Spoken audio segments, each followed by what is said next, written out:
ગળાની અંદર લટકાવવાનું હોય લખીને એ ઘોડો આખી પૃથ્વીની પ્રદક્ષિણા કરીને આવે પછી એને યજ્ઞ એ થતો હોય છે.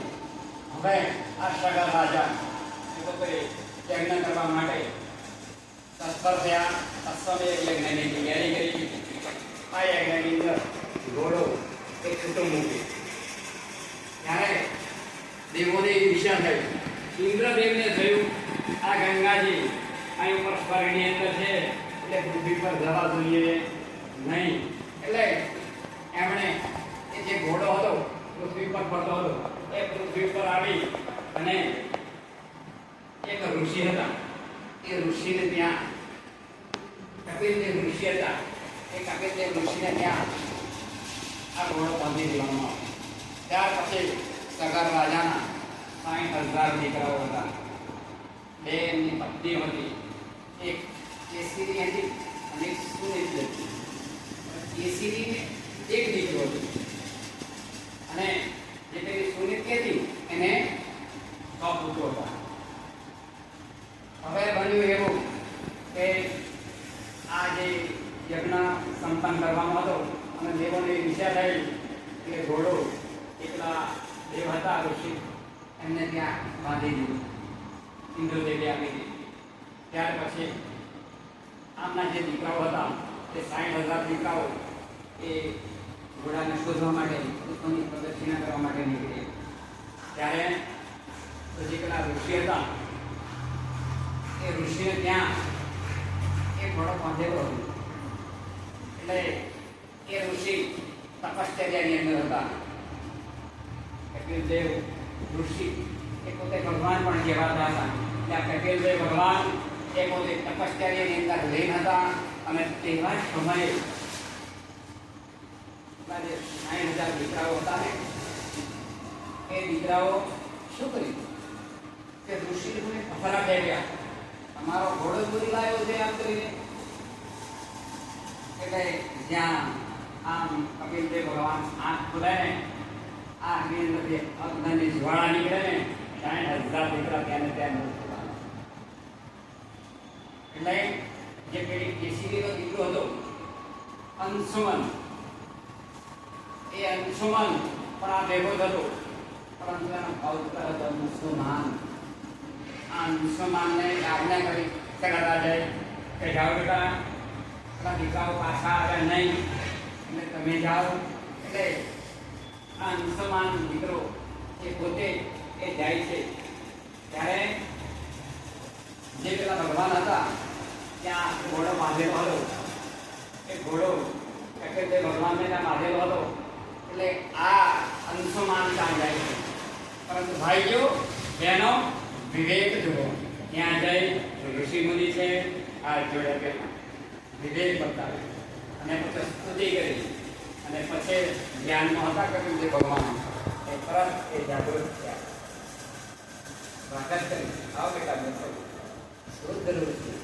ત્યારે કહ્યું કે અમારા પિતાશ્રી યજ્ઞ કરે છે ગંગાજીને સ્વર્ગની અંદરથી પૃથ્વી પર લાવવા માટે, તો આપ મને ઘોડો આપો.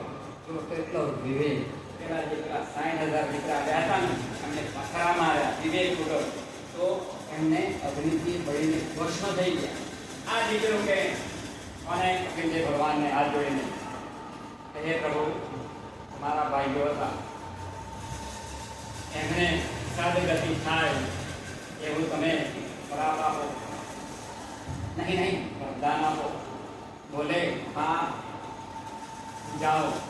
જ્યારે ગંગાજી એ સ્વર્ગની અંદરથી પૃથ્વી પર ઉતરશે ને અને એમના જે રાખોડીનો જે સ્પર્શ થશે ને ત્યારે એમની સદગતિ થશે.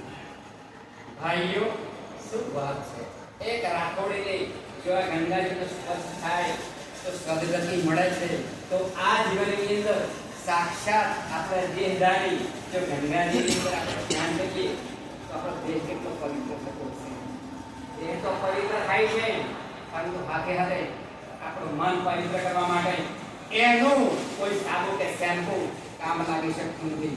પરંતુ આ સાહેબે વાત કરી કે સત્સંગની સત્તાની સાથે સત્સંગની પણ વાત નહીં.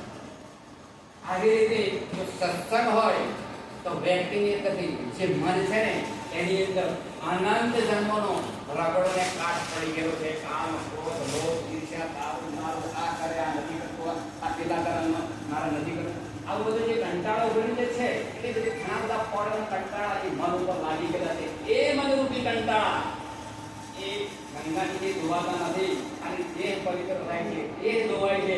પણ મનને ધોવા માટે આવો જરૂરી સત્સંગ જો વ્યક્તિ પોતાના જીવનની અંદર દરરોજ 10 મિનિટ 5 મિનિટ 15 મિનિટ જો સાંભળે, વિચારે, લખે અને જીવન ઉજ્જવળ બની જાય. એટલો જ નહીં પણ દરેક વ્યક્તિ પોતાના ઘરની અંદર આપણે હિન્દુ ધર્મના શાસ્ત્રો, રામાયણ છે, મહાભારત છે, ભાગવદ ગીતા છે, ભલે એક શ્લોક બોલે, અડધો બોલે, થોડું ઘણું વાંચે, ચાલો આવું કંઈક આપણે જીવનની અંદર કરીશું તો આપણે પણ આગળ વધીશું. કઈ બાજુ ગંગાજીને માટે એ રાખોડી પવિત્ર થશે, રાખોડીનો સ્પર્શ થશે તો એમના 60,000 જે ભાઈઓ હતા એમને સદગતિ મળશે.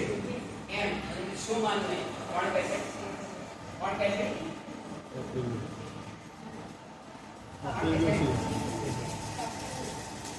કપિલદેવ ભગવાન હતા ને, ઋષિમુનિ કપિલદેવ ભગવાન એ પોતે એમ કીધું હંસમાને કે બેટા 60,000 તારા ભાઈઓ છે ને એ ભલે એ રાખ થયેલા છે પણ ગંગાજીનો સ્પર્શ થશે કે ત્યાં તેમની સદગતિ થશે. જા બેટા આ ઘોડો છે લઈ જા. ત્યાર પછી એક બાળક અંશુમાન છે, સકર રાજાનો પૌત્ર, એ પોતે ઘોડો લઈને ત્યાં જાય છે, યજ્ઞ સંપન્ન થાય છે.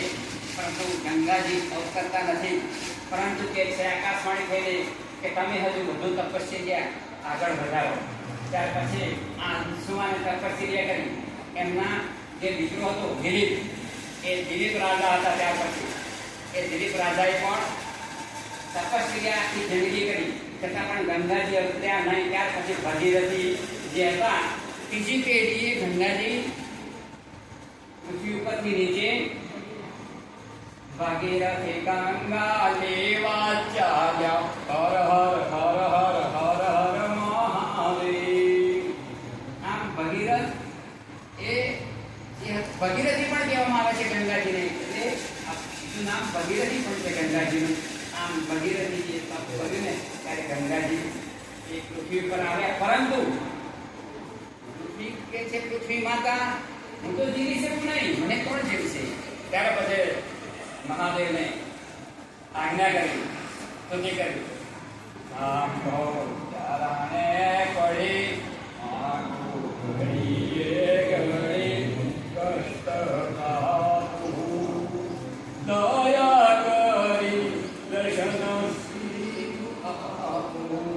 આમ તપસ્યા કરી એ ભગવાન સમાધિની સહદા બોલેલા આંખો ખોલી બોલે શું ગંગાજી આવે છે. ભગીરથી રાજા એ ગંગાજી આવે છે, આપને મસ્તક પર ધારણ કરવાના છે.